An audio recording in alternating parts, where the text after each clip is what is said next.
আমি বঙাইগাঁৱৰ পৰা ভূটান অভিমুখে আহি আছিলোঁ। আহি থকা অৱস্থাত ৰাস্তাৰ সন্মুখত আমি এডাল সাপ দেখা পাওঁ। সাপডাল দেখা পোৱাৰ লগে লগে আমি আমাৰ গাড়ীখন ৰখাই দিওঁ। ৰখাই দি সাপডাল পাৰ হ'বলৈ পোৱা নাই। পিছফালৰ পৰা এখন তেলৰ টেংকাৰ এখন আহিছে। তেলৰ টেংকাৰখনে আহি পেলাই আমাৰ পিছফালে থকা 3খন গাড়ী পূৰা মহতিয়াই লৈ যায় আৰু সৰ্বশেষত আমাৰ গাড়ীখনত খুন্দা মাৰে। খুন্দা মাৰাত আমাৰ পিছফালৰ গাড়ীখন আপোনালোকৰ অৱস্থা দেখা পাইছে, এজন স্পট ডেড হৈছে আৰু বাকী 2খন গাড়ীৰ অৱস্থা নাইকিয়া। আমি সৌভাগ্যক্ৰমে আমাৰ একো হোৱা নাই, আমি বাচিছোঁ। এজনটো স্পট ডেড হৈছে আৰু 4জন ইনজৰ্ড হৈছে। আৰু এইখন গাড়ীয়ে পিছফালৰ পৰা মহতিয়াই আহি একেবাৰে আহি পেলাই এইখন গাড়ীত ইয়াতে আহি এইখিনি জেগা পাইছে। কেইখন গাড়ী মহতিয়াইছে? টোটেল 4খন গাড়ী মহতিয়াইছে। আমাৰখনক লৈ পেলাই 4খন মহতিয়াইছে।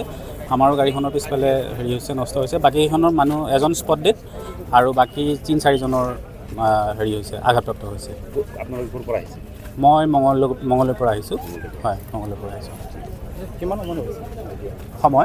সময় তেতিয়া 3:20 তেনেকুৱা সময়। স্পীডত আছিল গাড়ীখন সম্পূৰ্ণ ফুল স্পীডত আছিলে। তেওঁ ইমান স্পীডত আছে, তেওঁ পিছত 4খন গাড়ী মহতিয়াই আহি আমাৰ গাড়ীখনৰ খুন্দা মাৰিছে। তেলৰ টেংকাৰ এইখন গাড়ী।